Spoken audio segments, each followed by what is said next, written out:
I'm here.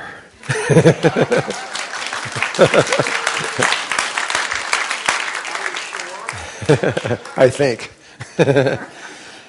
Okay, we're going to change subjects about this, but we're going to come back to all of this because we're just begun. There's a lot more. And but once you have that established, it's kind of like the Merkaba. Once you have it established, it's there. And once you get this established, it's there. Now, the rest of it's a lot easier. But the subtleties, this is easier than what we're about to do because the subtleties of what we're going to talk about in the next couple of days are hard to discover for some people. But you'll figure it out. It's okay. So we're now going to talk about a programming of the Merkaba. And I know it's been in the books and everything else like that, but it's truly it's important. And there's been so many misunderstandings and mistakes and not really realizing how it works, etc., that I wanted to get this crystal clear because it is very useful. Let's put it that way. It's very, very useful. Your Merkaba can do things for you to help you spiritually. It's just like we talked about yesterday when we were removing entities from people and stuff like that. You can use your Merkaba to seal this off. And I mean, once you do, it just takes a moment. And once you do, it's over. I don't care what happens, that they cannot get inside of you after that. Or there's all kinds of other things in the world that we'll talk about in a little bit that with just a 30-second sentence to your Merkaba, it's over. You won't have those problems. And your Merkaba is going to actually ultimately be the key that's going to save you in what's about to come about. Because the magnetic field, which we're going to talk about directly after this, is coming to we are at the point where the changes are taking place, which are a prelude to something that we know what it means. And if you're not in a Merkaba, you will not survive. You can't make it without it. But you have to make a certain program into your Merkaba, or the Merkaba won't work either. You have to actually tell your Merkaba to do something. So let's talk about this stuff for a while. And how many people understand it or feel like they understand it, the programming part? Okay. There was more that didn't understand it than did, I think.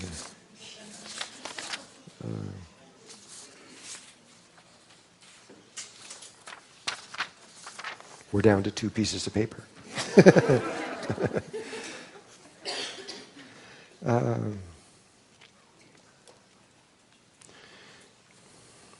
Well, the first thing that is important to understand is that when someone establishes a Merkaba around themselves, or as a surrogate where you build, or an external Merkaba, external to yourself, when you set these things up, no one in existence can change it. This is both a blessing and a real problem sometimes. All this stuff is going on in the Bermuda Triangle, which is where you had 7 people create a Merkaba field and then it went out of control. It's causing all kinds of problems, not only here on Earth but other places, because it's as above, so below. Everything's interconnected, and that Merkaba field, that was the reason the Greys came here in the first place, was try to fix that sucker because it's causing so much problems on their planets. And they've tried everything, and there is nothing they can do. They did do one thing that was, I don't know how they did it, but they finally got to what happens in the Bermuda Triangle is whenever the female gets stronger, she starts going faster than the male. That's what I mean by stronger.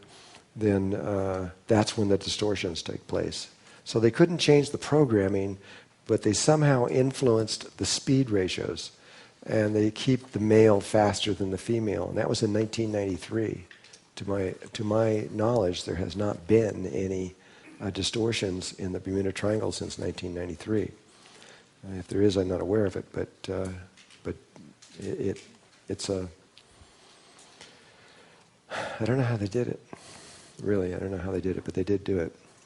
And but usually, you just have to know that when you set a program, it's really easy for you to change it, but nobody else can touch it or move it.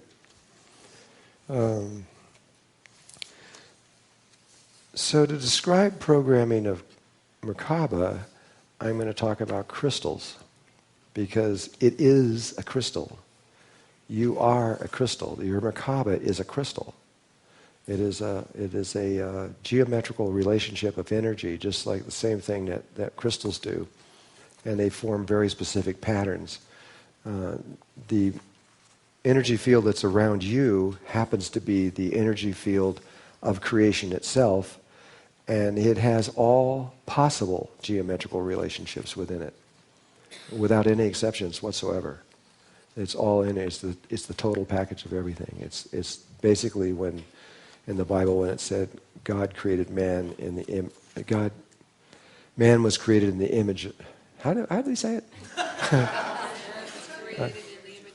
Man is created in the image of God. Okay, it didn't mean that God looks like me or you, because obviously we got black, white, green, and all kinds of people and different appearances. But it is the energy field around us which is the image. And that image is the image literally that every single thing in existence was created through. And if you've got enough time, you could prove it. It might take a while, because there's a lot of possibilities. But crystals have tried to physically create every possibility. And every year we find an average of about 6 new crystals that have never been seen before. Brand new atomic structures no one's ever seen on Earth before. And so it's amazing that they just keep coming up. But there is a finite number of these things. And so if you have a crystal,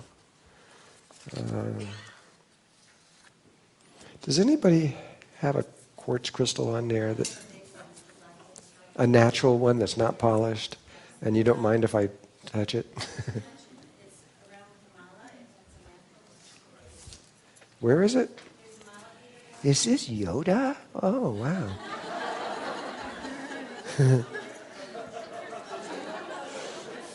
We are all safe.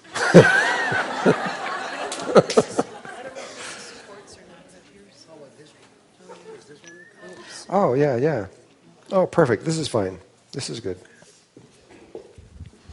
Okay. Hi, little guy. You've probably read all kinds of books, and there's a lot of conflicting ideas about crystals and what they are. And I can just give you my opinions on them, but first of all, they're living beings. They're alive. They're conscious. They're aware of a lot, and a lot of different levels that we're not aware of at all. And they have sex. There's males and female ones. There's male, female, and bisexual. This one is bisexual. It's both male and female at the same time. You can look at you go to the lowest window. That's the lowest window. And you'll see the next one's a little bit higher. Next one's a little bit higher. And there's a road spiral going that way. But there's also another one on this side, a little bit higher and a little bit higher. And so you get a spiral going the other way. So you have a male and female crystal at the same time. A lot of them will just have one lower, and it'll just be one spin in one direction or one spin in the other direction. It'll be just male or female. And so they know everything you're thinking. You don't have to say anything to them. All you have to do is look at them or put your attention on them, and they can be on the moon or on the other side of the world or anywhere. It doesn't matter where they are. And if you're familiar with it, if you know that crystal, they know you. And all you have to do is tell it what you want it to do, and it'll do it. It's really that simple with your own Merkaba. You just have to... the only time you don't want to do programming is while you're doing this. That's not a good time because you're stopping it, starting it, and starting over again. But any other time, and you don't have to think about whether it's sacred or anything else like that. You can be riding a bicycle, eating an ice cream cone, and tell your Merkaba to do something, and it will. It doesn't talk back or anything. It just does it. But there's other things than that. Is how many programs can you put in there? Marcel Vogel he worked with Bell Labs. He was a brilliant person. I met him right before he died. And he was the one that invented this floppy disk for the beginning of computers, of how memory things. He had over 200 major patents in the world. And he spent a lot of time at the end of his life studying crystals because he saw the same thing I did. I did too for many years. A long, long, long time. I did nothing but study crystals almost. And he discovered something that when he told me this, actually he published it in a journal, that I didn't believe him. I just couldn't believe him. It just seemed so outrageous. He said that you could only put as many programs into a quartz crystal as there are faces at the point. So in this case, there's 1, 2, 3, 4, 5, 6, which is what there usually is, but there's not always. There's sometimes 6, there's sometimes 5, sometimes 3, 7. It depends on where it was grown and under what conditions. But usually it's 6. It's hexagonal. And so we did this experiment with the equipment that I was talking about long before. We would focus in on the crystal and tune it into the microwave range. And we put it up on the screen, and then we could see the whole microwave range. In the meanwhile, that screen is invisible to me and to an operator over there, and I can't see that. And so I would telepathically talk to this, not visually, with sound, so that the operator didn't know what I was doing. And I would put in a program into the crystal, and really simple, just like love. A real simple program, not complex or anything. It didn't matter how complex it was. It would still do the same thing. The operator's watching the microwave range over there. And sure enough, on a very high range, very, very super short range of the microwave, which is also a very short range anyway, there was a little blimp took place. And so he moved that over, blew that up, and said, do that again. And I did, and another blimp came up over there. And so we started testing it, and I tried to confuse him. Like I would put 3 programs in, take 2 out, and put 2 more in, or something like that. And he could tell me exactly what I did, because he'd see bloom, bloom, bloom, bloom, bloom. They'd be erased. Then bloom, bloom, bloom, bloom, bloom. Whatever I was doing, he could track right with me. He would just write it down and say, well, what you did is you put in 2, you took out 3, you did this, you did. And he was right every single time. We got so fascinated with this that we spent about 5 hours going through this whole thing. But Marcel was right. As soon as you get to 6 programs, if you try to put 7 in, no more blimps. It wouldn't accept any more than that many. But with the human crystal, I was checking this because I wanted to know if this was true with human Merkabas also. But I can't find a limit on the Merkaba. I can't find it at all. I could put 30, 40 programs in there, and it doesn't matter. They're all functioning and working. So, never been able to discover what the relationship was. But for sure, it is true. There's a limit on what you can do with physical crystals and how many. Though those programs, each individual program can be very complex. You can make a very complex program that has many different facets on it, and that's one program and you put it in there. Or you can just say a word like love and make it do that, and it'll do that. But that's all there is to it. It's really that simple. And erasing them is the same way, like there's books out there that says that you have to erase programs out of crystals, you have to get them in the moonlight, or you have to put sage around them, or you have to put them in the ocean. There's all these kind of ideas and stuff like that. It's just not true. And scientifically we can prove it. I can just look at the crystal and say erase all programs, and write on the thing and go flat line instantaneously. You don't have to do, it's all about intention, 100%. What you do with these things, and the same thing with your crystal around you, the Merkaba. You put the program in, it's there, it'll function, it will do what you say it's going to do.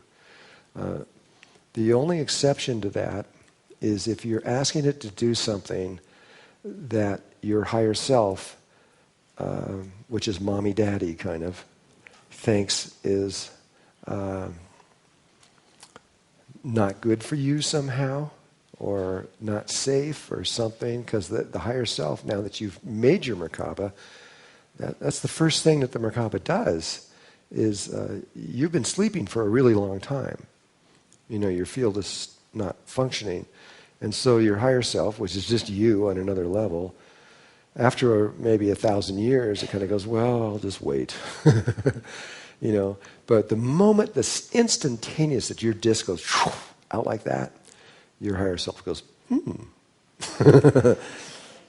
Johnny woke up.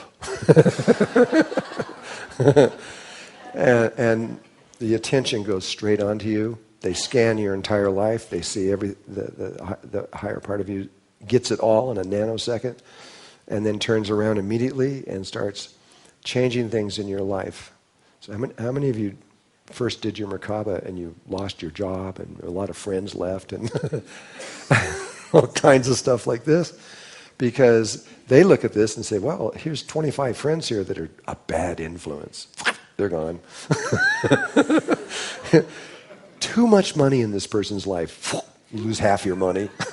Not enough in this one. Whomp, you win the... I don't know. But they just make the changes. And usually in the first 30 days, people go, wow, a lot of things happened here. And... But when it comes to programming the Merkaba, there probably are certain things that they won't let you do. I don't know what they are. They might let somebody else do those things, but they might not let you do them for some reason, and I can't tell you what it is. And but that's the only exception. Other than that, when I said that only you can program your Merkaba, that is you. It isn't somebody else. It is you, literally. And so your higher self has the ability to program your Merkaba also. And so it's outwardly it's very simple. Now you can get into it in a little more, and you're slowly beginning to see what I'm talking about here in terms of male and female ways of doing things. There are 4 ways that you can program Merkabas. That's male, female, both, and neutral, neither. And those are the 4 parameters that life evolves around. It's even like in the DNA, you have the 4 nucleic acids, and they actually represent the male, female, both, and neither aspect of it. And that they recombine in sets of 3, creating 64 different codons. But it's all about that same pattern that keeps coming up. I just see it coming up over and over and over and over and over. And so when you program the Merkaba, you can program it from a male point of view, which means it's something you can write down on a piece of paper with steps. You say you do this, this, this, this, this, this, and poof, this is what happens. And you can hand the paper to somebody else, and somebody can do it. And it'll be the same no matter who does it. It'll have the same results. But a female way doesn't have logic. It doesn't function through mathematics or geometry. It functions in another kind of way. It's on the curved line, not on a straight line. And so when she does it, if she puts in a female program, she can't tell anybody how to do it, because it won't ever do, probably will never do the same thing again. Female program is constantly morphing and changing. It's constantly changing. It's like a female program, if you're trying to protect yourself, she would just say, well, let God protect me. Well, God can do anything. The source of life can do anything. And so now the source of life is protecting her. And so it may change the program if somebody's trying to interfere somehow, or trying to hurt her somehow. It will just change the program.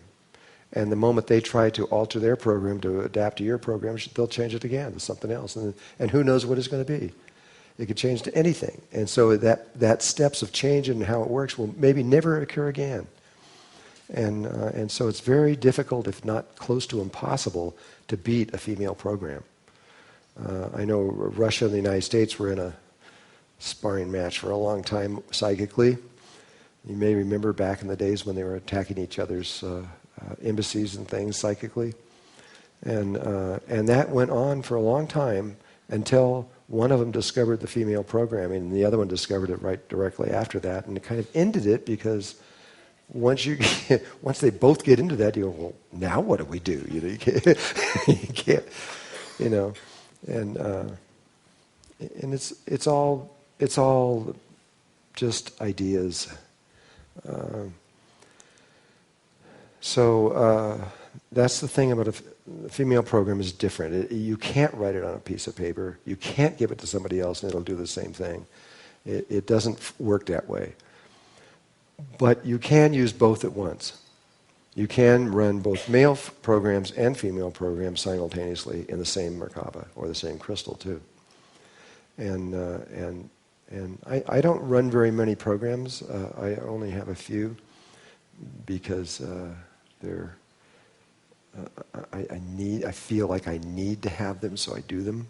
And then the other one is the highest form of programming, which is not programming. You just simply don't program. It's from the ancient Chinese way of perceiving things. The greatest armor is nakedness, is total vulnerability is the greatest armor in existence. And it's based upon the understanding that you and the source of life are one. And life is whole, complete, and perfect, exactly as it is. There is nothing wrong. It is evolving in precisely the way that it's supposed to go. And if you really know that, you don't have to get involved with programming at all.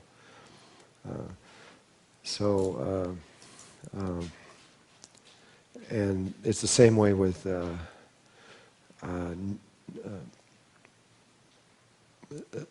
in psychics abilities. It's the same kind of thing. There are male psychic abilities, female psychic abilities, both, and neither. The neither ones are they just you don't have to. You just know the answer. You don't have to. If you're whatever you're trying to do, you just know what it is. Like there's Chinese kids out there who, and they were trying to understand them, who are faster than the fastest supercomputers in the world. They give calculus problems that take supercomputers a half an hour to figure out. And so here's a little kid that's like 8 years old, and they give him this unbelievable program, and they say, okay, go for it. And now the computer goes, and he just writes the answer on the board. Without, just instantaneously writes it out. There was nothing in the middle because they just know. And this is where we're going, but we're not all there yet. But there are human beings that can demonstrate this. To go back to male programming, when I first started doing this, the U.S. military became very afraid of what I was doing in the beginning. They didn't understand what it was.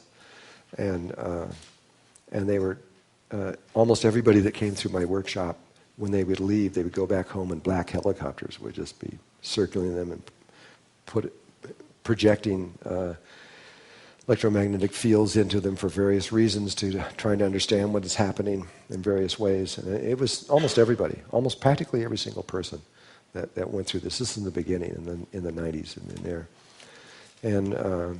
And they would interfere with my workshops. They'd wait until I got my workshops going, and then they would, as soon as everybody popped their disc out, man, they were, within 15 minutes, they were all over us, every single time.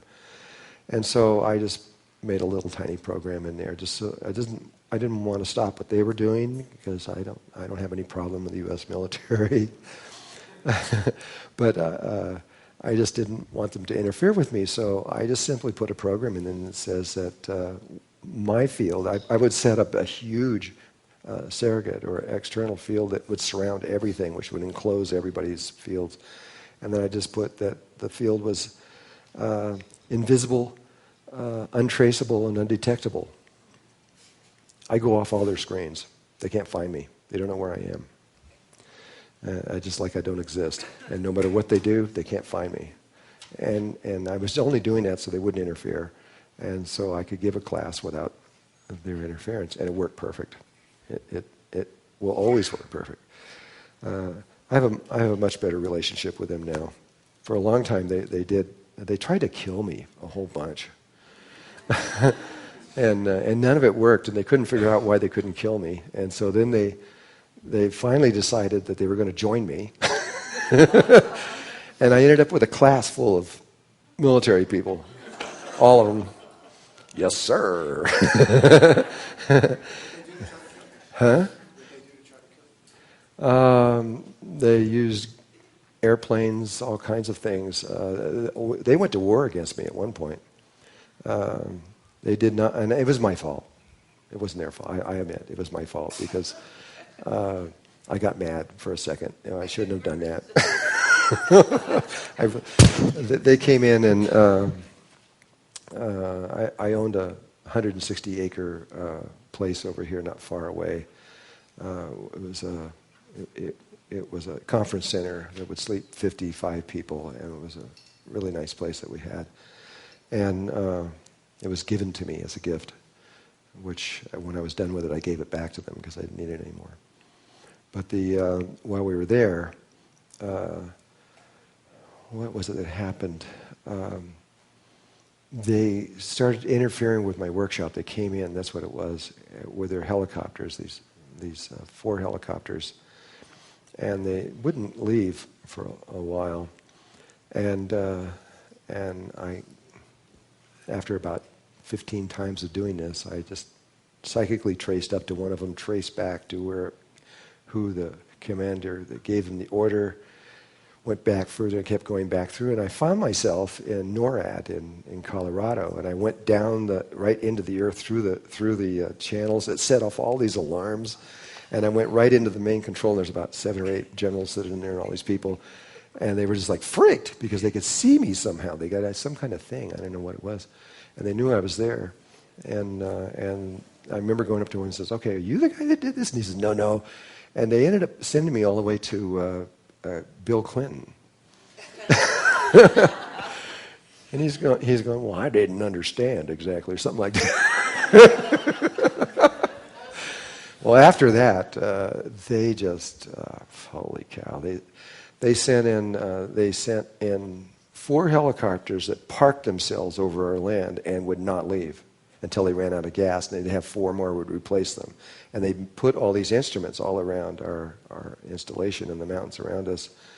And then they came in with these jets that I photographed and sent to someone that I know that knows these things. And he says that those particular jets are nowhere. I can't tell you where they came from, but he says they're so rare. And they have psychic instruments inside of them. They were used in the Desert Storm. If you noticed in the Desert Storm, everybody just, the enemy just became afraid, super fear, and they just sort of gave up and everything. That wasn't because they became afraid, it's because we made them afraid. It was through this waveform technology that they were just developing at that time, and it works. And so they were applying that on us. The only thing is that they missed me by a day. And my group had left, another group had come in, and the group that had come in was just these innocent people. Didn't know. And they were so confused, they were walking around out in the desert with their toothbrushes, mumbling, and they didn't know their names or anything.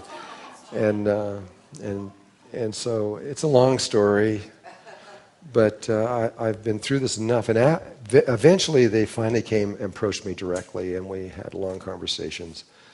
And the reason what sent them off so much afraid was that from their satellites, you may not know this, but one person, one single individual, and they told me this, puts out the same amount, approximately the same amount of energy as a city of about 15,000 people, the entire city. And they could see you walking around. You make a very bright light on the ground when you're moving around from the satellites. From your Merkaba, yes. They know when you're in your Merkaba.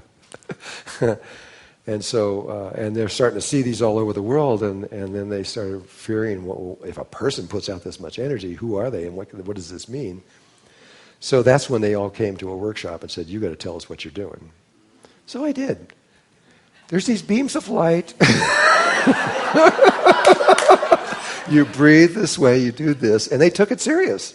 They did, and I wanted them to take it serious. I'm not against my country. I just so anyway, they eventually came in, and once they understood it, they even set up a special thing at Kirkland Air Force Base just for this kind of understanding.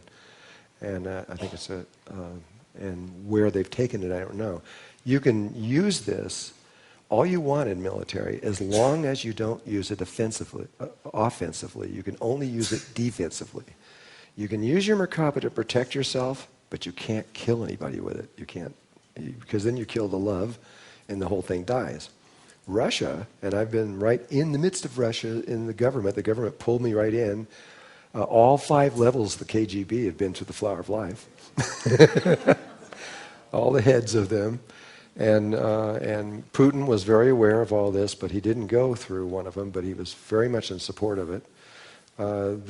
When I went over there, they watched everything I was doing. They eventually brought me into the Kremlin. I was brought right before the National Academy of Sciences for Moscow, was introduced to all of them. And then there's 4 men and 4 women, and the women are just pure psychics. So they came up and were scanning me all over and going in and looking in deep and all these different levels. And finally they said, okay, yeah, he's okay. He's not here to kill us or anything. And they presented to me their secret knowledge of their military. Their military defense system is 100% based on Merkaba science. I don't think that anybody in the world could beat them. If you attacked them, I don't think you could beat them at this point. I don't think it'd be possible. And they were very good. I really want a relationship between the United States and Russia. I think it would be very important for the world if we could ever get to be friends. And I hope this happens someday. There's still a lot of suspicion in Russia for us, and for good reason, because we haven't been very nice in the world in a lot of ways. Yeah. I guess I'm just wondering how militarily minded people and people that are, they do attack and they are, killing people and things like that. How do they find the divine love to actually experience the Merkaba? I mean, it just seems a little contradictory. I know. I understand. Well, these, actually the people that went to this, there was nobody under a major that went in there. Not one person. The major was the lowest one, and there were no generals either, though. They were all in between major and lieutenant colonel, or colonel, and all that. And most of them were female. And they were people who were really trying to understand ways of looking at war. Of course, they were looking at protecting the United States, but they were looking at other ways than the normal ways of trying to understand things. And they were seriously doing this. Where they have taken it to this point, I am not exactly sure, because I know I have a lot of friends that have been taken in by the military, and the Navy's the worst of all. And this was the Air Force. And the Air Force, I prefer them over the other ones. And exactly how they are applying this, I don't know, or if they even are applying it. I think that they are mostly trying to understand it more than anything, because they can see what's going on. And they all had a lot of success with getting their Merkaba fields going, or you're not sure about that? I don't know about all of them, but I do know some of them I stayed with for a couple years with them, especially this one woman who was a major. And she was very good at it. She understood it. And I wanted them to understand it. So they understood that this was not a threat to the United States or to the world. It's just a natural process of evolution of consciousness rising up to another level. And so if they really want to protect the security of the world and the United States, they need to understand what's happening and not go into fear over it, but just understand it so they can see what is a threat and what is not a threat. At this point, I believe they fully understand it's not a threat. And they also understand what is evolving right now in terms of the earth changes and they're no dummies. They have a very good understanding of what it is. They don't know how to deal with a lot of these things. I mean, just what's going on with the solar flares, which I want to talk about right now. I mean, you've got the entire world in a red alert because of this right now. The whole world is freaked out. Because right now, according to NASA, we have 2 years left. Period. And things are going to, the whole entire world is going to break apart. On every single level that we know, from financial to everything. Absolutely everything. And they're rapidly trying to find answers. Well, the answers lie in this. Because a lot of the stuff that is about to happen, you can't solve technologically. You have to solve with inner technology. And they've got to know, they have to know what this is, or they're not going to make it. If they rely totally on technology, that technology, the sun is about to wipe off technology right off the face of the earth. Now, all computers, by what NASA just announced, that every single computer on Earth, well, you could protect it with super Faraday cages. You might be able to protect some information and stuff, and they're trying to find ways. But what they've announced to the world, what NASA has announced, and so has the UK announced, that by 2013, the solar flares are going to be so great that they're going to blow out all of our technology. Every single computer disk in the world was going to be erased. What does that mean? Just think about it. There will be no money, there will be no electricity, there will be no water, there will be no food, there will be no nothing. You'll be on your own in your house. That's it. And that's where it stands right now as of this minute, unless they can figure out what to do. And so we know what to do. We know exactly what to do, but how do you get 7 billion people to do it? Not likely. Well, the Merkaba will keep you alive during all of this, because that if you program the Merkaba, that when that if the magnetic field were to go to zero, which every geomagnetic scientist on Earth believes it's going to happen very soon, and that the poles are going to reverse themselves. When they reverse, when north becomes south and south becomes north, there's a period of time when it goes to zero. And that is the time, that's what happened in Atlantis. And when it did, it erased the memory of every single person there, except for a certain group of people, which were called the Nakals, because they knew all this stuff, and the Ascended Masters, which they're beyond even knowing this stuff. And so everybody just lost their memory. They all died. Very few survived this. They were right back to, how do you make fire? They didn't even know what fire was. You wouldn't even be able to get out of this room because you wouldn't know what a door was. You wouldn't even know what human meant. Anything. It's just your memory is retained by magnetics, very much like a disc. And it's around every brain cell there's a magnetic sheath around there, and your memory is literally stored in a way that they don't quite understand yet. It's stored in space. A lot of people have memory stored out millions of miles away, not even in their bodies. And it can be stored internally, equivalent to millions of miles away, but it's small.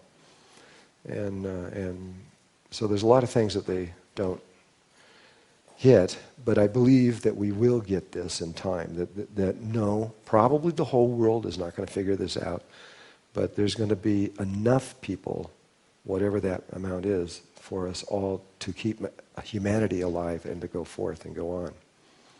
And that's my I would like to see every single last person go through. I hope that's true, but the reality is this is probably not true. But if they die, they still won't be harmed. You have three things that can happen to you right now, and there's a fourth thing that's about to appear on Earth. Nobody on Earth knows about it yet. But you can die, and if you do, you're going to go through normal death, and you're going to end up in three overtones of the fourth dimension. It's either the 10th, 11th, or 12th overtone of the fourth dimension. And if you die, you're going to end up in the 10th overtone of the fourth dimension. And if you go through resurrection, where you die, and then as you're dying, and you're still in your body, then you reconstruct your body and bring it with you. Because that's what you have to do, is bring your body with you. This is what's important, this physical body. This is the key to higher consciousness. You might not think so, but it is. This is, and it doesn't matter what kind of condition it's in. It could be missing arms and legs and broken up and in a wheelchair and everything else. I don't care. If it's got a beating heart, you're fine. And so you can go through resurrection, which was demonstrated by Jesus, and that's a possibility. Or you can go through ascension, where you don't actually die. You come to a place where you understand all this stuff. You got it down. You sit down. You say, okay, I've decided that I'm going to leave. You take the 18th breath. Poof. You actually disappear right before somebody's eyes, and you take the body directly without going through the death process in the normal way. There's a fourth way that's about to emerge. I'm kind of excited about it, actually. Nobody's ever done it before, and I don't know what it is. But I know it's here, because the two ways of resurrection and ascension are actually connected to alchemy. And in alchemy, there have been two ways that you can create gold, and that is through lead into gold or mercury into gold. They're both very toxic ways. They're not very safe to do. They have certain problems associated with them, but they work. And on the fifth day, we'll talk about what that actually means and everything. But a new way has just emerged in the last few months. You can turn silicon into gold, crystal. And it isn't toxic. It's extremely clean. It doesn't have any of the problems that everything else has. And we're doing it right here in Sedona right now. And so I know it's possible, because we're actually holding gold in our hand from doing it. We're taking this and coming up with gold. And so what I'm trying to do is, when we get to the final point, because we've been doing research and development on better and better and better ways, and we finally got it down to this one way that's just so clean and easy and fast that it's amazing. And I don't care about the gold. I'm interested in the chemical reaction that moves through it, because that approximates how human consciousness goes to higher levels of consciousness. And so I feel that very soon, and I feel this will probably be in the next 3 or 4 months, that soon, we'll have a whole new way, another way of getting into higher consciousness, separate from all these other, different than resurrection or ascension, another way. We'll see. It's either true or not true. We'll find out. But definitely, this part of it's true. Yeah. Can I protect my daughter of 2 years old in my Merkaba during the shift? Yes. Yeah? It's illegal to activate someone else's Merkaba field throughout the universe, really, because it influences their evolution. As soon as you do that to somebody, they rapidly, whether you guys realize it or not, you're growing really fast right now. Your evolutionary speed is not normal, and you're moving really fast. You're evolving fast, and with what you're about to learn and what you're about to do over the next couple of days, and you start taking that, you're even going to go faster. Things are going to become really clear to you in all kinds of ways, but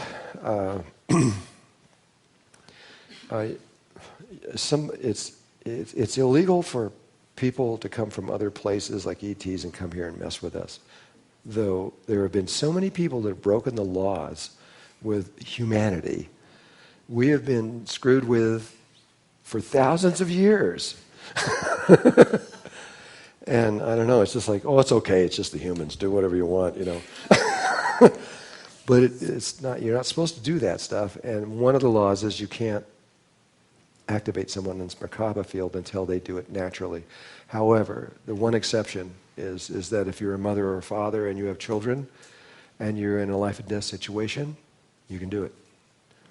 You can't do it to someone you don't know, another kid that you don't know, you can't do it. But you can do it to your own, you can protect your own family. It's the one exception. But it does have an influence on them that will never go away. And whether that's that you got to really consider it, because that might influence them in a way that might not be positive. It's hard to say once you do that. How old would you recommend the children be before you actually teach them how to do this? At what point do you think that they're mature enough to handle it? Okay, first of all, this is synthetic. It's normally, if you go back through humankind, no one taught this. Like what we're doing right now, it's never been done before. We arrived at it during Atlantis time through natural means, not through in other words, if you just start a race on a planet, those people are going to figure this stuff out on their own without anybody helping them. It's going to usually take about 150 to 200,000 years, and they will get it. The only reason we've been allowed to do this with you, what we're doing right now, is because we had attained this. A small portion of us had attained that level once before, and because we had attained it before, we were able to get permission from Galactic Center to synthetically do this. But it doesn't usually work. Well, it works about roughly half the time, and half the time it doesn't work. But it's worked. It's already worked. We are definitely going to make it all the way for sure. It's already happened. And there's a part of the human race that has already made it through. That's what we call the Ascended Masters, but it's about 8,000 people.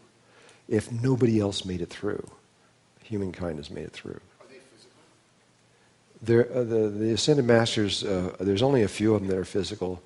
There's about, out of the 8,000, I think there's about 10 of them that can, and they go back and forth between, they can drop down from the 6th dimension and get into the 4th, and then with great understanding, create a physical body. And there's a lot of them. It's like Saint Germain is back on Earth right now, and there's a few others that are probably going to start teaching or whatever they're going to do. I don't know what they're going to do. Saint Germain said that he's going to use his influence. He's the richest man on Earth. There's nobody even close. And so he has this plan having to do with finances of what he's going to do, and I don't know what that is exactly. If I did know, I wouldn't talk about it, but I don't know exactly. And I don't know what that means, why he's doing that. But yes, there are people that are physical, but very few of them. Most people, when they go into the 4th dimension, you can come back to the 3rd. But once you go higher than that, and you become formless, it's really hard to take form on again. It's just like, it's kind of like saying, well, I'm going to become a baby again. It's really hard to do. And so it's not likely. So, as far as the kids are concerned, if we, as a follow-up to her question, if we activate our children's Merkaba, is that something we do as a surrogate, or we do the breathing for them? Do we teach them how to do it? Is that... It depends on what level you're on. If you're between 1 and 2 years, you have to do it through this method, and you'd have to do it like a surrogate or an external Merkaba, only using them as their breathing tube as the means. And you can even... I don't know that question for sure. I was just going to say you could even program their Merkaba for them, but I actually don't know. That may not be true. And you might have to tell them what to do or say. But the thing is don't worry about your kids. If you got to worry about anybody, worry about yourself and any adults that are your husband or etc., those kind of things. But the children are fine. If they're under puberty, they're fine. They know that the moment this energy starts coming up and they start feeling it, they'll remember. They'll remember and go, oh yeah, I know what to do. You could learn more from them during that time than they can learn from you. Does the Merkaba actually maintain the magnetic field inside of it so we don't lose our memory? It will not do that unless you program it. And so it is a program that I really recommend that you put into your Merkaba now. And that is that if the magnetic fields ever go to zero, then your Merkaba will approximate the Earth's magnetic field, and if it's got to be flowing through your body, which this can do, and if it does that, you will not lose. You won't even feel it. Everybody else will be feeling it and going through all the symptoms and things, but you will be normal. You won't know anything.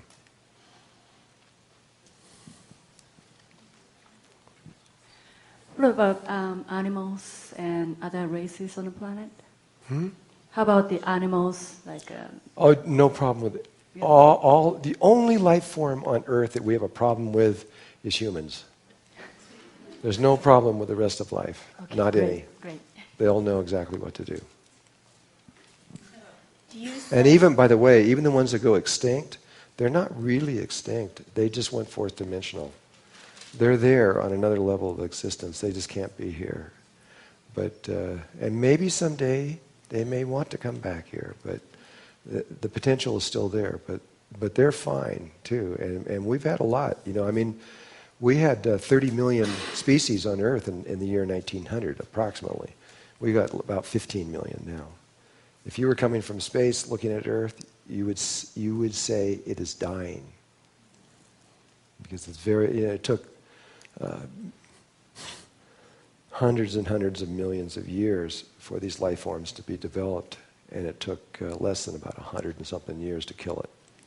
It's incredible. And it's still dying really, really fast.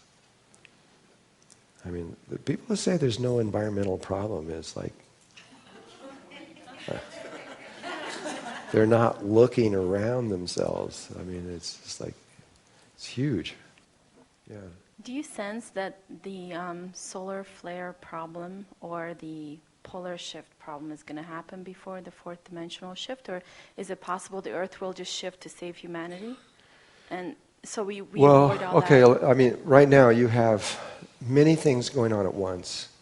Environmentally, we are to a point where there could be a shift within 72 hours to an ice age, any second. Right. And it's all tied, at this point, it's down to the ocean currents, and they're breaking apart right now. If you look at the Gulf Stream, it's changing shape now. That's the final step. When it starts changing shape, you got a problem. And that is the final step. When that goes through, then the very next thing that happens after that is that you have literally in 72 hours, the clouds back over the sky, and you don't see the sun again for 90,000 years, not even for a minute. So the thing about the day after tomorrow is a bunch of garbage. A lot of it's true, but the idea that this big superstorm went away and everything's beautiful and we're back together again, no, that's not what happens. That's not the scientific evidence. You don't see the sun again for 90,000 years. That's an average. Sometimes it's as much as 120,000, sometimes a little shorter, but it averages at 90,000 years. And the average temperature is 50 below zero. That's average. The only place you can really live is right around the equator, pretty much, in any kind of to stay alive, unless you use psychic energy, which was what was done in Helsinki. Every time we go through this, I don't know if you guys ever know what's going on there in Finland, but it's pretty extraordinary. what have been doing for a long time. Because these ice ages are consistent. You have an average of 90,000 years ice age, 10,000 years of warmth, 90,000 years of ice age, 90,000 years of warmth, or 10,000 years of warmth. And we've had 10,000 years of warmth. And so even if there were no human beings on Earth right now, and all the carbon dioxide that we're putting into the air, it just brought it in a little closer, but it would still be happening. It would still coming up very soon. And we would have this. So anyway, we got this ice age that's probably going to happen. However, every 490,000 years it does the exact opposite. And instead of going cold, it just keeps getting hot. And that's almost worse. Because then the average temperature gets up to 130 or something. And it kills everything. But we have other problems, environmental problems. If you want to hear, we've got a lot of environmental problems that nobody will discuss. They won't even talk about them because they're so serious that all we talk about is global warming. But there are a lot of things way worse than that, and nobody wants to talk about them. And there are one simple one is the carbon dioxide that we've been generating over the years.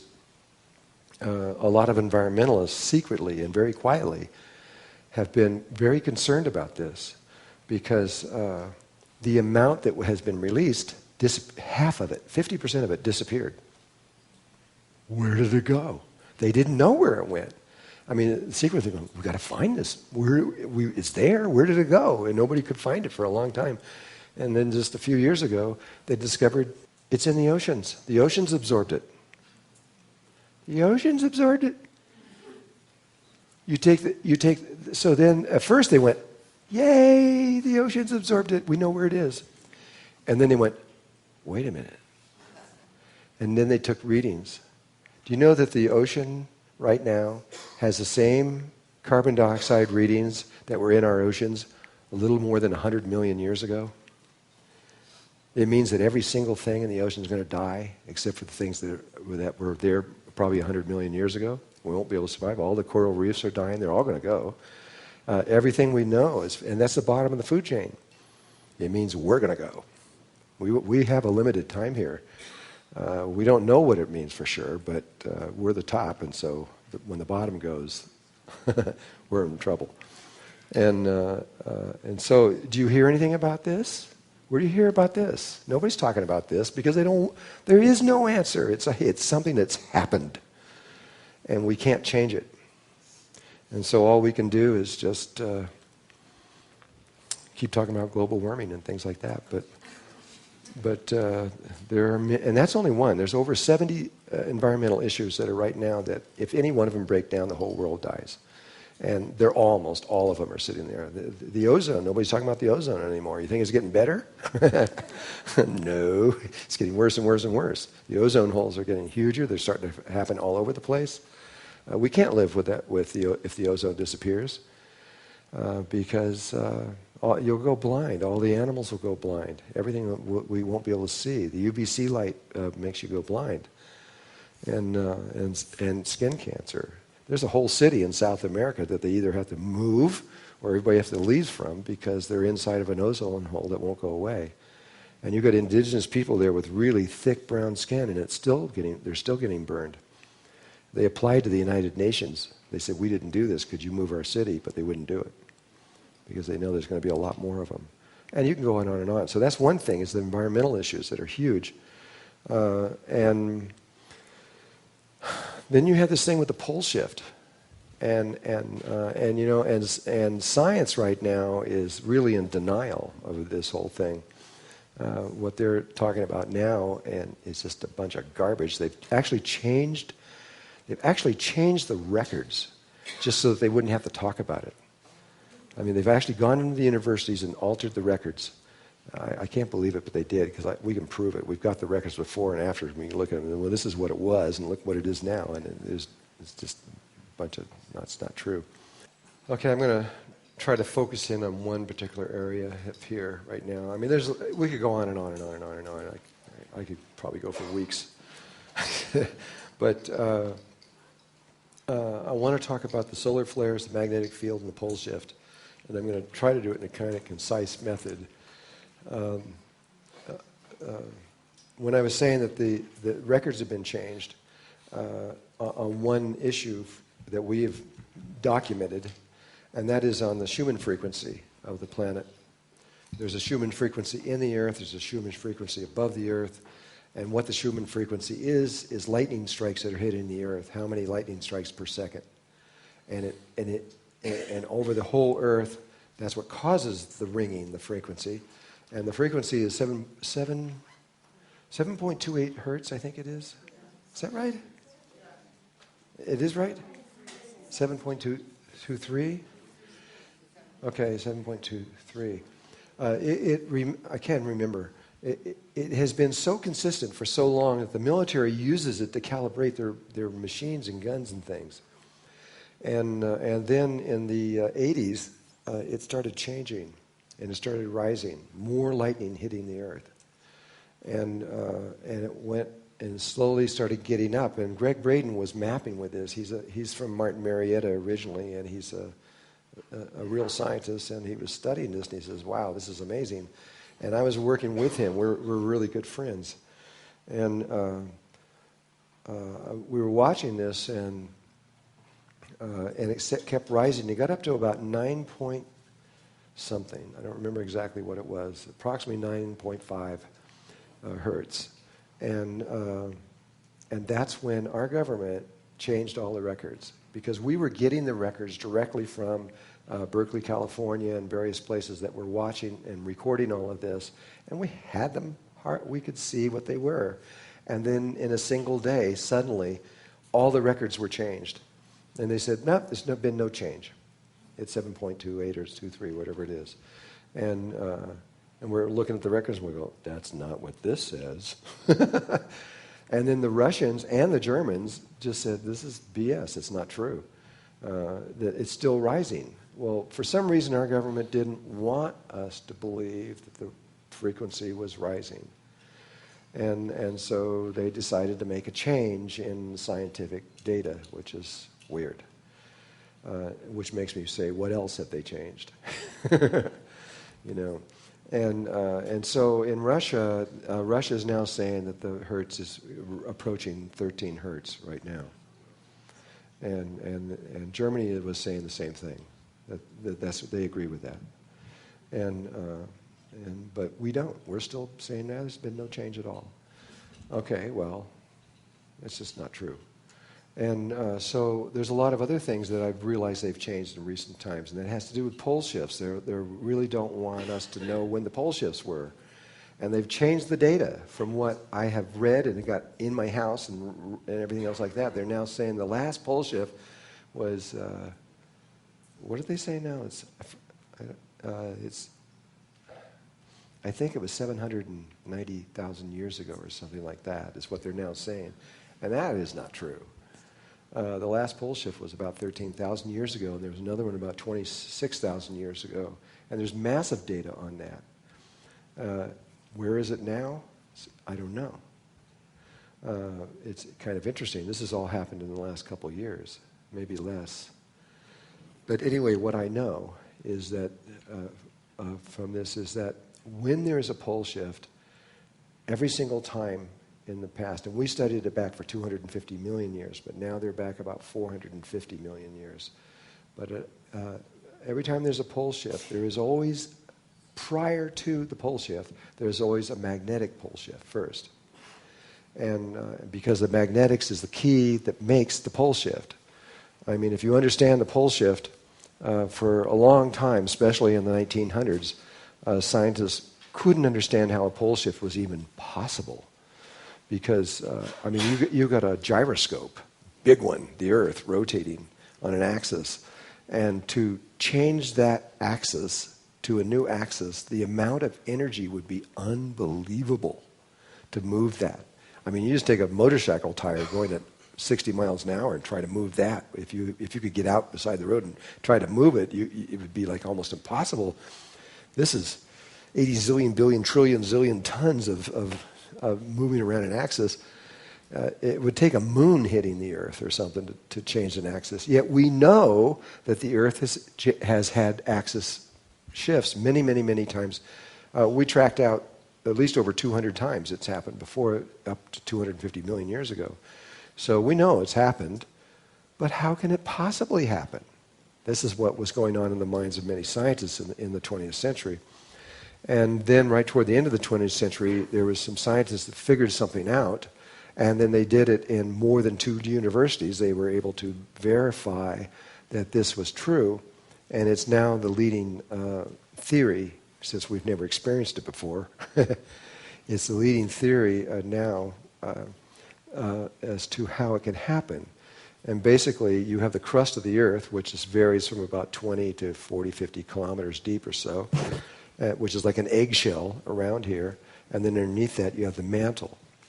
In between the mantle and the crust of the Earth is a rock formation. It's homogeneous over the whole world. And but what's interesting about this rock formation is that they discovered in labs that this particular rock is only rock as long as there's a magnetic field. If the magnetic field goes away for more than 2 weeks, and some scientists say it would take 3 weeks, but 2 or 3 weeks, okay? After 2 or 3 weeks, it turns to a liquid. Literally becomes like oil. It turns to a liquid. And so now you have the crust that could just spin in any direction. So the axis of the Earth and the major mass of the Earth doesn't stop turning exactly as it always has, but the crust could rotate, which would appear to be a new an axis change. And they believe that what is going to do that is at the South Pole, the ice forms off center. There's all kinds of theories. I've listened to about 8 or 9 experts tell me 8 or 9 different things of how this works. They were all pretty good. I don't know which one it is, but it always forms off center. And so you have this huge mass of 2 and 3 miles high of water. It's enough water between this and the North Pole to raise the oceans I think about 235 feet or so. And so if suddenly the surface is free to spin, there still has to be a force to do it. Well, that mass would move into the spin, and it would move the axis, the appearance of the axis move, relative to where you are relative to the equator would change, except in 2 spots, which is right where there's 2 places would not change. And so they now they believe they understand how it can happen, how it even could happen. But that's all triggered with, it's consistent with the data because it would require that the magnetic poles change first, and then the pole shift. The Mayans are absolutely convinced, and so are the Hopi, that we're going to have a pole shift. To them, it's not a maybe. It's in their calendars. It says it's going to happen, and they believe it. If there was to be a pole shift, forget about everything else. Forget about the Richter scale of 1 to 10. How about 1 to 30? It would be, this is when mountains go up and down and all these kinds of things. If that were to happen, there would probably be very few buildings left on Earth that would be standing, because it would just be too huge. Though this place here has survived it. This place was underwater 3 times, and all these mountains were worn from water, except when you see the white mountains that are above it, those are jagged, those were islands. And this, if you get down and you can see the whole thing, you can see right where the water was. And you can look up on top and see you're down on the bottom. You can see right where it's really clear once you see the picture. But that was 100 million years ago. And this has been through many, many pole shifts, and it's never been inundated with water since then, and it's been very stable. So that's the reason I'm here. Besides, I was told to come here, but I could see why they did. And there's going to be a lot of places. It doesn't really matter where you are. This is not about geographical location. This is all about a heart relationship between you and the earth. And I'll explain that later when we can. Okay. So the magnetic poles, let's just talk about what's happening with this so you can get a really quick picture. It's just an overview of it. The magnetics of the Earth have been stable for a very long time, as far as we know. You can go into the rocks and everything and see exactly what was going on. And about 2,000 years ago, there was a very sharp drop, and the magnetics began to get weaker on the Earth. About 500 years ago, and the Mayans say it was 528 years ago, there was another drop, very steep, and it kept leading down to our modern day times. And then about 45 years ago or so, I'm just guessing approximately, it became a lot worse, and the magnetic field... Did I talk about this already? No? Okay, I wasn't sure. About 45 years ago, the magnetic fields began to wander. The lines don't just go straight line like you see on maps over there. They go like little rivers heading north. They keep changing. And so it's a zigzaggy thing all over the world. The gravity is not the same everywhere. That's another thing. Your weight changes depending on where you are on the Earth. And there's a lot of things that we don't normally talk about, but it's the way it is. And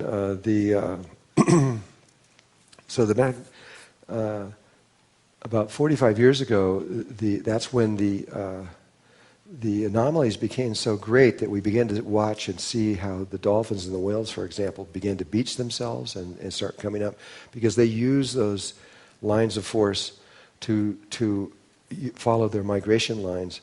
And all of a sudden, they're going along, say, the west coast of the United States, and that line usually follows them all down. They usually go down all the way down into the southern oceans, and suddenly the line changed and goes into land, and they just go right up into a beach following that thing. And this is why they were beaching themselves. And even whales that were 20 miles back would come in and go follow right back onto it. They're following those lines. And then birds all over the world, their migration patterns. They were migrating, but they weren't ending up where their migration was. They were ending up in unknown places because they were following these magnetic lines that are no longer where they used to be. And then in about the middle of the 90s, the difference in the magnetic poles and the true north of where the magnetic spin is on is becoming so great that when airplane liners were coming into land, their compasses were not accurate, and so it was getting dangerous. They had to change all the aeronautical maps of the entire world. And I've got the old ones and the new ones. I can actually show you. You can see that they've all been altered so that they can make that correction. And then recently, 3 months ago or something, you heard about how in Florida they had to change the markings down there because the magnetic poles are moving faster and faster. They've been moving for about 180 years, but they used to move in little tiny bits. Now it's getting bigger and bigger and bigger and bigger. Last year was almost 40 miles that it moved, and it's getting bigger. It's now heading into Siberia. It's in Siberia now, actually. It's legally in Siberia. And so the difference in those two, between the spin of the Earth and the magnetic poles of the Earth, you have to look at the internal structure, because the external structure is spinning around one axis, but what causes the magnetic field is the iron core. And the iron core, as the magnetic poles turn, is turning. So you've got an internal twist inside the Earth that is causing incredible stress on the tectonic plates and what's in here, which is all these earthquakes that are going. We have increased the global catastrophes. 10 years ago, it was over 500 and something % increase from what was normal. And it's getting worse and worse and worse, as you've noticed lately, because this amazing stress that's inside there. Then in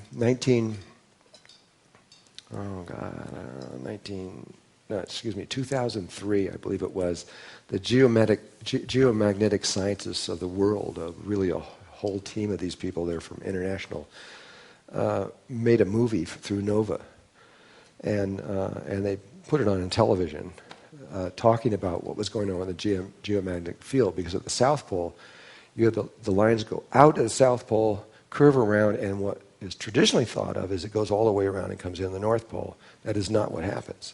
It goes out the North Pole, goes into the equator, goes through, and then goes up, and then one goes down. And so they're not accurate on that. And today, at this moment, they're beginning to realize this because there's now 4 magnetic poles, not 2. There's a north one, a south one, and 2 at the equator. And that doesn't work with the existing understanding of what things are. However, it works perfect with Nassim Haramehn's understanding. If you understand the geometries he's using, it makes it crystal clear. And so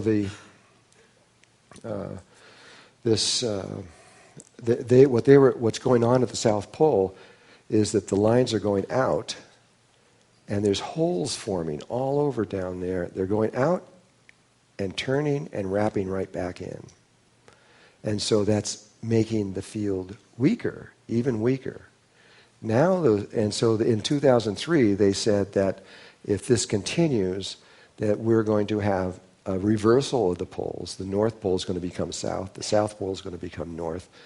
And that this could happen, what they said then, is as early as it was within 25 years. Well, at that first one, they said in the near future. They wouldn't give an exact time. They just said sometime it's going to happen. Well, they didn't know when. Then that was in 2003. Then about 2 or 3 years ago, something like that, these same people came back on the internet because they were so worried about what was going on, and they said, "This is much worse than we thought." And the holes are growing bigger at a faster rate than we thought, and we now predict that this pole shift is going to take place in the next 25 years, much earlier than we thought. Then, only about a little more than a year or so ago, and by the way, they only had 11 days to talk about this, and the government shut them off, took their website down and wouldn't let them discuss it any further. And then they came on just not too long ago, a year or so ago, and said, "This is way worse than we thought. This could happen any minute. These holes are getting huge, and this is going to shut off." And they got 5 days before they were shut off on that one. They wouldn't let them talk about it. And so the situation is getting worse very, very fast. But in the last few months, something is going on that the world has never really seen before, and nobody knows how to deal with it. And I didn't know this was going to happen either, because when I was told, I knew that this was going to happen, but I didn't know this phase that we're in right now and how it's affecting humankind. I thought that I knew that when it went to 0 after 2 weeks, it will erase your memory if you don't have your Merkaba field around you. I knew that. But what I didn't know is the symptoms that lead up to that, which is we're now into this period of time. For the last 15 years, there's been an increase of people having ringing in their ears. How many people have ringing in their ears in here? Look around you. See how many people this is. Yeah, I know. That's caused by the magnetics. We know that now. Nobody knew what it was going on. They were trying to say it was this or that or what or thing. It's the magnetic field which is causing that. And there's other kinds of symptoms. There's a symptom or a sensation or a feeling that there's like a stream of energy coming out of your ears or going into your ears. And there's another one where the inside of your eardrum just won't quit like tickling. It just won't stop. And another one that's even worse is where you get dizzy all the time. You lose your balance. And it's all associated with that. Memory problems is another one that is associated with that because there's a direct relationship between the magnetics and memory. Also, emotions, physical emotions, are directly caused by the magnetic field. I believe that what's going on in the Arab world right now is because of the incredible magnetics that are happening all over the world, and that their emotions have been so stressed out for so long, they just said, no more. And they're just, but I think that's the trigger that's behind it. And so my wife was working in Russia recently. She just got back. This was about maybe 5 weeks ago when she was there. And she was sat at a table at the Ukraine hotel speaking with this lady from Germany who had just gone, was walking down the street, and suddenly her heart, this is another effect, is on the heart. Her heart just started going faster and faster and faster and faster and faster and faster, and she couldn't do anything. And her ears started getting really weird, and everything started spinning, and she collapsed on the street. And they came and got her in an ambulance, brought her to the hospital. They did a full check on her.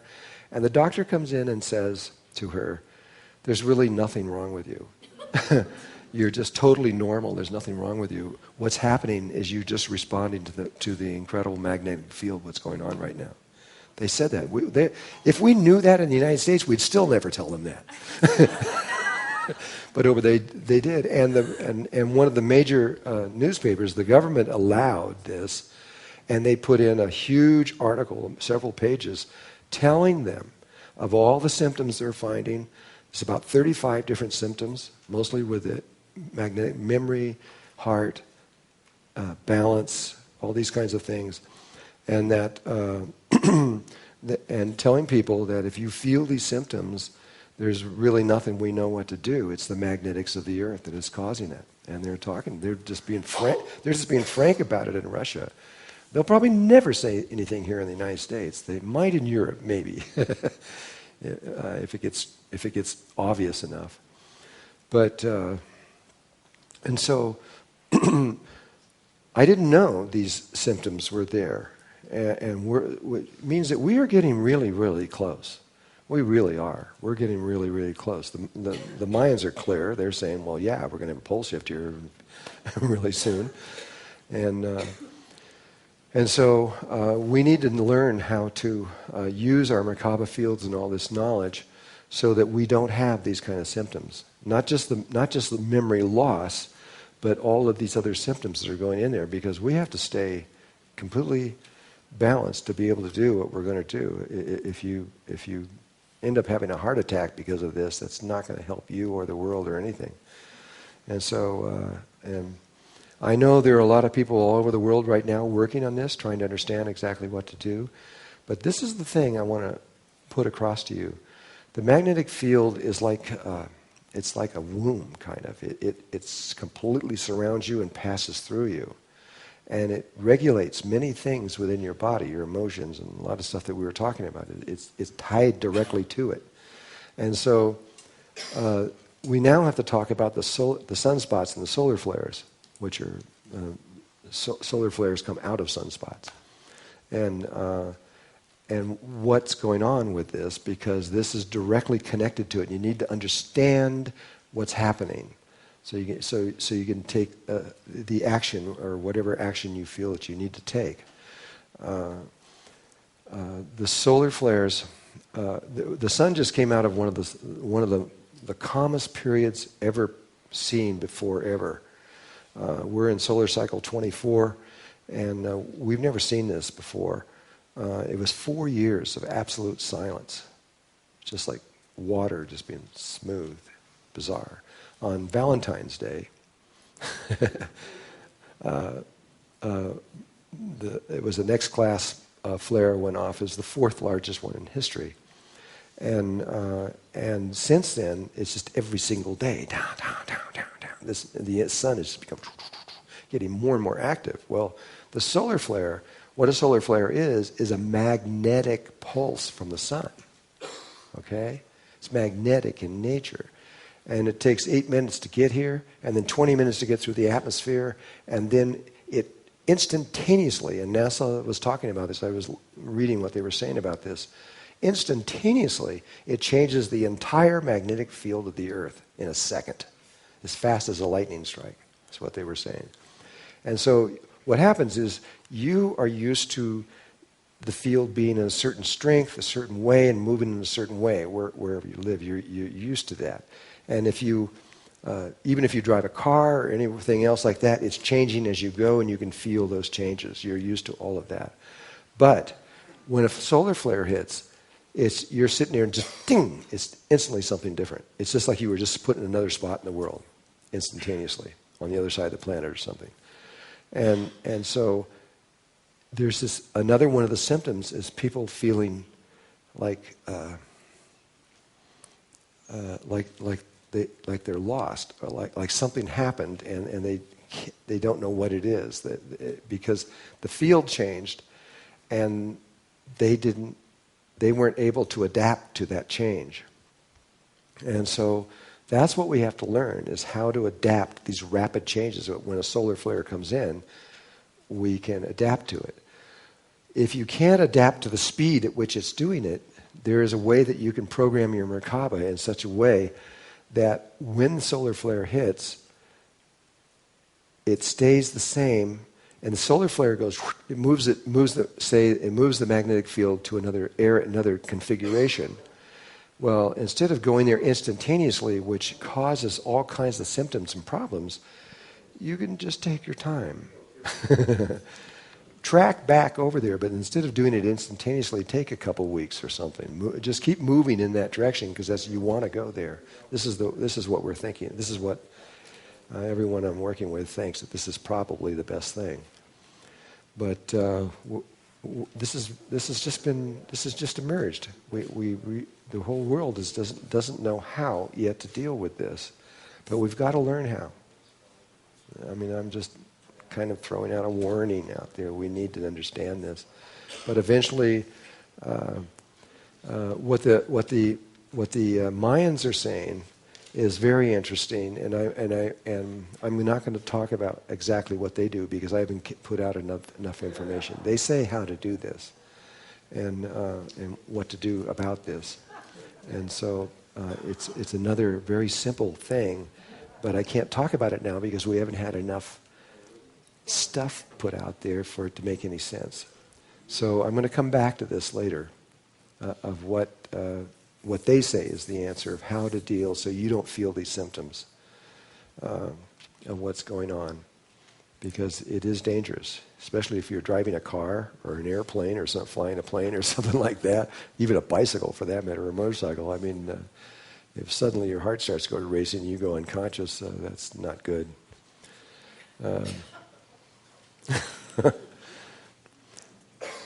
So how many people feel the kind of symptoms that I'm talking? How many people are feeling their heart starting to race a lot?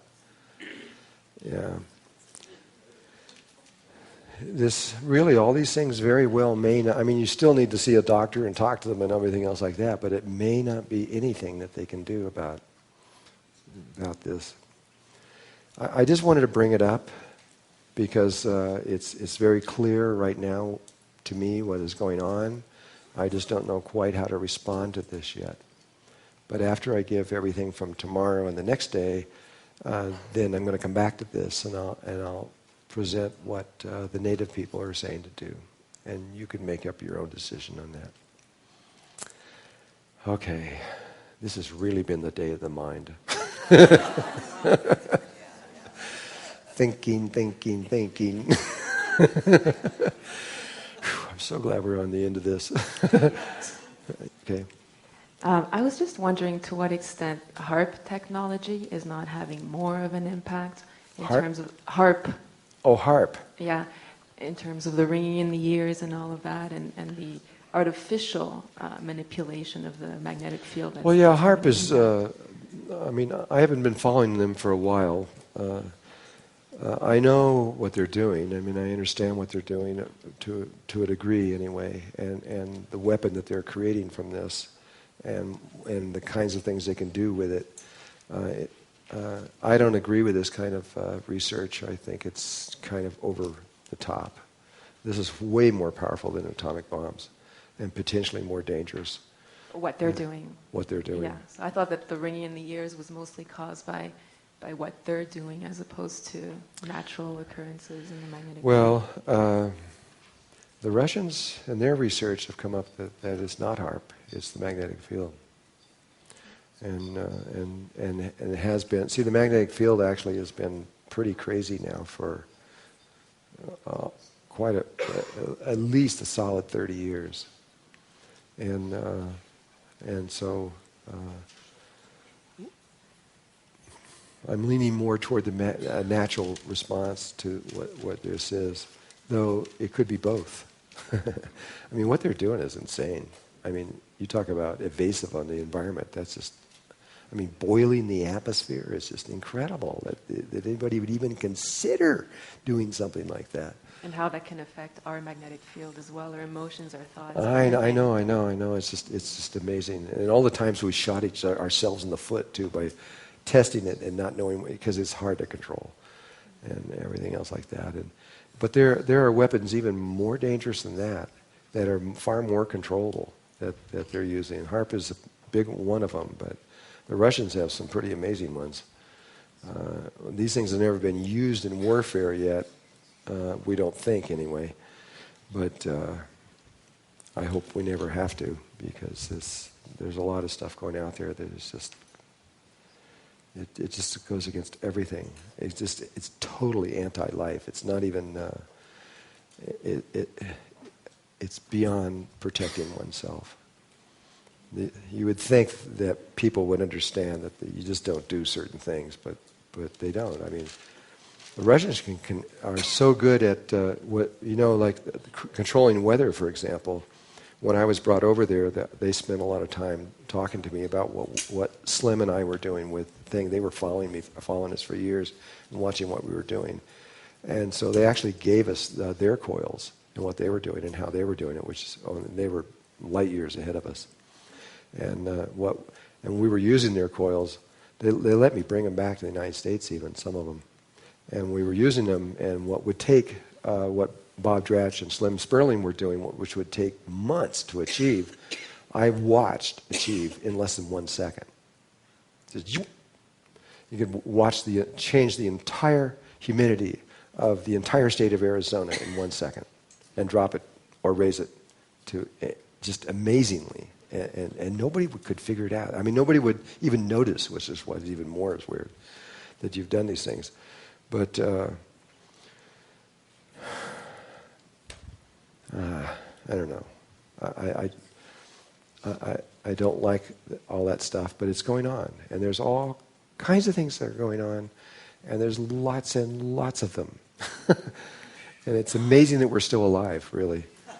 I mean, to me, it just really is. It's amazing that we haven't just blown ourselves up into pieces. There's things that are going on with atomic radiation that is really, really bad, that the world is not aware of at all. And some of these things are so huge that we are right on the edge. If there were atomic war right now, for certain, Earth would not exist at all. We would break apart into little tiny pieces and would be a photon, would be a belt in space. And scientifically, that's been proven now. They know this is true. That's why a lot of the governments are so scared about even a little bit of underground testing like what North Korea is doing. We're so close that it wouldn't take much. And there's other things that are going on with radiation and what it's doing inside the Earth that we don't have any idea or understanding about. We know it's going on, but we don't know what to do with it. There are a lot of positive solutions around radiation that have been developed recently that are really pretty good, especially with like what's going on over there in Japan. There are solutions for what they have going on over there right now, but the people that hold these solutions aren't giving them up. You would think they would, but they're not, because it's worth too much money. The solutions are worth several $1 trillion, and so they're not really. They'd probably rather let Japan go than do this. I'm trying to get them to change. We have the solution for a radiation poisoning in the body. Absolutely, 100%, totally solved. You could be totally radiated beyond normal, and solve it completely in just a few days. They know exactly how to not only remove all the radiation out of the body, but solve all the damage that's been done. That's now. And yet, we're not allowed to even talk about it in the United States. And so it's And also all the half-lives of this has been solved too. The storage banks for radiation, which is like tritium, the water that they're dumping into the ocean. The half-life of the tritium is 16 billion years. That'll be here longer than the Earth exists, probably. But that's now been figured out how to reduce that to 30 days. And that's the longest one. You can take all the forms of radiation that are in take all these dumps that are all over the world, go in there and reduce them to totally harmless and useful atoms. The entire thing in most things are only 6, 7, 8 days. And you can bring them back to totally healthful things with no radiation whatsoever. We know this now, and it's been demonstrated and proven in the world, but they're still not releasing it quite yet. But it's there, and it will happen, hopefully soon. So there's a lot of positive things going on also. It's not just all bad. There's a lot of good stuff that are happening. And so, to me, I can't think about these things too much. And all the conspiracy theories, you can go on for months on all the conspiracy theories that are out there. I just said, no. And I'm just going to go into the light and learn how to do this, because it's the only thing that's going to really matter in the end. All this crazy stuff they're doing on technological ways and science and governments and their politics and all this other stuff and the secret government and everything else, you can have it. I just want to head into that bright light and just keep going forward. I have a question. Okay.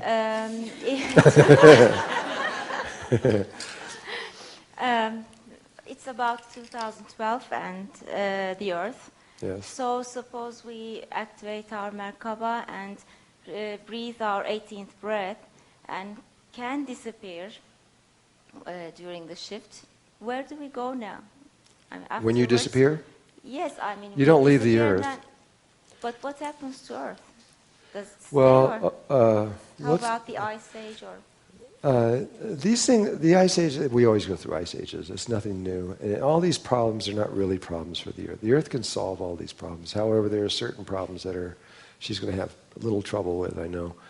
But she'll work it out. I'm not worried about the Earth or any of the animals or any of the life forms or anything on it. I'm only worried about the humans. And I'm not worried about them anymore, because I know we're going to make it. But what happens is, first of all, there's something going on that the indigenous people are completely unaware of.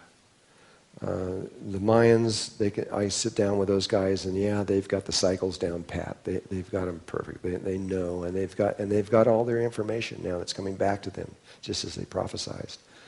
And we're in the process of doing that right now. They've learned how to go interdimensional, which is one of the primary keys. They're getting exactly on time, doing what they're supposed to be doing, and all things are going well. But what they don't know is there's a cycle that they are not aware of. And I started to talk about this with them, and it just wasn't the right time yet. From a Melchizedek point of view, we know this, and is the reason we came here. It was the only reason we came here, really. It's because of this cycle, and because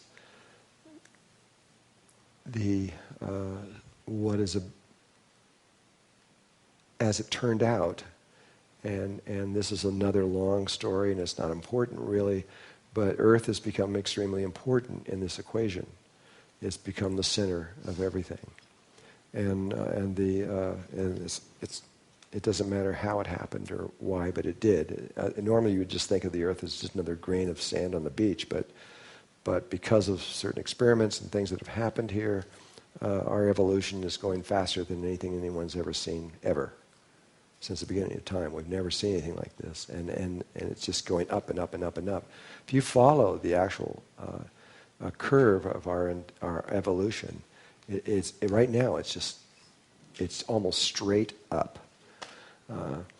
And eventually it's leading to something. And what that something is the everything is in cycles. The main word is in capital letters and boldface and blinking is the word everything. Everything is in cycles, and it's because everything is created through a sphere, and everything's in cycles, or the flower of life, the cycles that move through it, and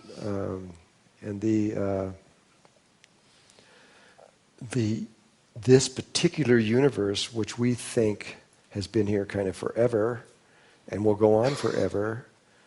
No, it won't. It hasn't been here forever. There's a very definite moment when it was created, and there's a very definite moment when it will end. And that cycle comes full cycle during these cycles that the Mayans are speaking about right now at this time. And so so we're coming to the end of a universal cycle. That's what changed everything, like relative to the Greys and the reptiles and their whole view of things, because they thought something totally different. When they discovered this, that's when they started doing the cattle mutilation and the abducting of human beings, because they knew that they would not be able to make it through this. They've been trying for over 3 million years to figure this one out, and they know they can't do it. And so that's why they created a race between us and them. They used their brain, their memory, their wisdom, and everything else that they have, and they put it into a body with our emotional body, and blended the two together so that a Merkaba field could be created. Because what's about to happen is this entire universe, octave of universes, this whole octave of universes, there's more than we know, is going to be end. It's going to be over. And life, all life that's here now, is going to move up to another octave. This is a blessing. This is not a bad thing. This is a really good thing. It's a really amazing thing, really. And we're in the process of that occurring right now. And so when things like pole shifts and magnetic pole shifts and ice ages and all these things are just like, it's not too important compared to when you look at this bigger picture. And the whole universe is aware of this now. Everybody is. And that's why they're here. They focused in on here because they realize this is where the trigger point is taking place. And they all want to be part of it because there aren't very many new things under the sun. New things don't happen very often.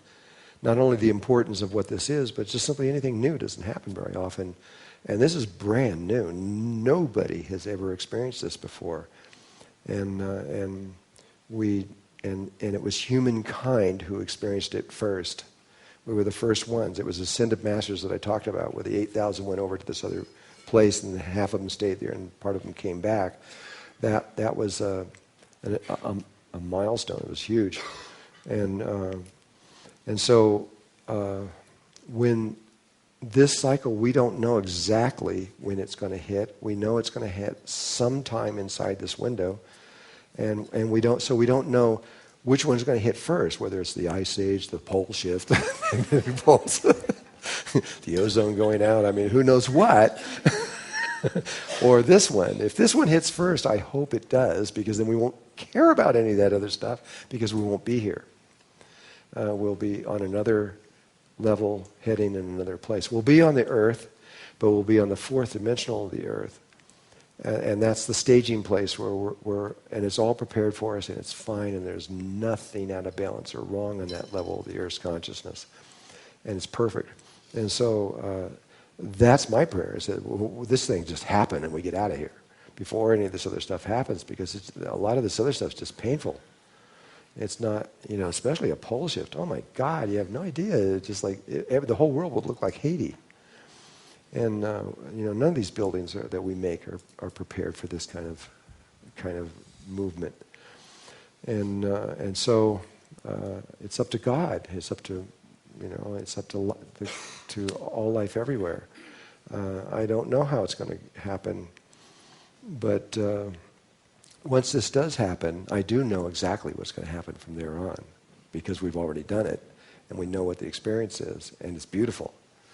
As soon as we move over into the fourth dimension, we go there with these bodies. So you're going to be there in this body, but in a world you can't interpret. It's called a baby. You'll be safe. You'll have parents. You'll have a mommy and a daddy, but you will not understand anything. You'll be in colors you've never seen before, ever. You'll be in form that you can't comprehend. You'll be in a world that works in ways that you don't really understand, but you'll get it pretty quickly. And you are creating everything you see. And usually we don't know that at first. It's really advantageous to know it in advance. I'm not kidding. It really is. It really, really, really is. Yeah. Okay. Yeah. Hey, Drunvalo.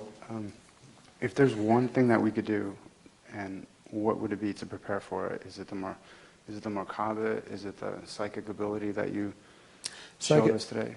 Well, I would rather leave that till we have the full mapping of human consciousness. And then on the last day, once you understand about the heart, and the nature of the heart, and the power of the heart, and what happens when you connect the heart to this and to the Merkaba field and what it means, then there is one really simple thing. It comes down to something so simple that it's kind of silly. Take 5. And I have actually a few more questions. For the solar flares, you just mentioned just adapt to it and just take your time, right? And you also mentioned that you're going to tell us something else later on. And for the magnetic field, you mentioned do the Merkaba and the pole shift, move to here. Is New Mexico a good spot too? Or New Mexico is very good, yes, it is. Actually, the Hopi, by the way, are Mayan. A lot of people don't know that. They are literally Mayan. And they came from Guatemala, from the Mayan land down there. And I sat in circle with the Hopi grandfather Eric, who is the historian for the Hopi people, and Don Alejandro, who's the head of the council down there, and listened to them talk, and it was acknowledged that the Hopi are actually Mayan, that a long time ago the Mayans sent the Hopi north. Now the archaeologists think that they came across the Bering Strait and came down that way, and they just laugh. They said it's not true. They remember everything. They even remember the exact trail they came on. He mapped it out. He showed me exactly where they came all the way down through it. But they came here. They were sent here a long time ago to establish themselves, because this area, it's not just Sedona, it's the whole Four Corners area. There's 4 mountains. And inside there was the area that was one of the safest places in the world, and during this transition. And so that's one of the primary reasons they were sent here a long time ago. And the 4 Corners are around Sedona? Well, it's not just, Sedona's in the Four Corners area, barely. But it's San Francisco Peaks is one of them, up in one of those mountains. And I don't remember what the other ones are. There's 4 of them. I think it's, I don't remember. I don't want to say for sure. I have a calling to go to New Mexico. New Mexico's a thumbs up. I have a calling to go to Santa Fe and Taos. Is that a thumbs up? Oh, yeah. That's definitely inside the Four Corners area. Thanks. Taos is a very good place to be. Taos is, there's other reasons that are kind of secret that I can't fully talk about why they came here. But that is the basic line, is that they were sent here because they knew that the pole shift was going to happen a long time ago. And they knew pretty much exactly when, and then a lot of their records were destroyed. And now they're getting all their records back so they can map exactly when it is. They're in the process of doing that right now. And they're about to have, by the way, the 13 crystal skulls of the Mayans reaching back from Atlantis all the way till now. And they acknowledged they came from Atlantis. They told me face to face, yeah, we know we came from Atlantis. And so did the Hopis say that. They're also from Atlantis because they're from Mayan. Same people, really. And the Grand Itza Mayan Council, I just talked to them about a month ago or so, and they told me that they're going to do the final crystal skull ceremony is going to take place very soon, and which is in October of this year. But the Mayan land used to go up into where the United States was, and they lost that at one point, but it was up in here. And so it sounds funny, but the first ceremony is going to be done in Manhattan. But it was just an island when they when they first did this. And then they're coming through all these various different places. They're coming here also to do a ceremony with the crystal skulls. And then finally they end up in Los Angeles doing the crystal skull ceremony down there. Then when they're done with all of that, they go back to the Yucatan and they're going to do the final ceremony, which is where 13 Mayan shamans each one holding one of these skulls. And then during the ceremony, the living spirit, they're human spirits that are in there, will come out of the skull and into the shaman. And the shaman will remember everything that person remembers. And now all of their knowledge comes back to them. And they combine that with other knowledge that they're combining through the return of the codices, which is another part of their prophecy, which is happening right now. And then when they get done with all this, which will probably be early next year, they will remember everything. And then when they speak, they'll speak with authority, because they'll know. But they lost almost all their knowledge, almost everything. They were down to 3 books. 3 codices in the entire world. Okay, I'm being told that I must stop talking. We're running out of time for this thing. So anyway, this was the day of the mind. We had lots of mental things and ideas thrown at you. We will come back later on this and finish this, but tomorrow is the day of the heart. Thank God.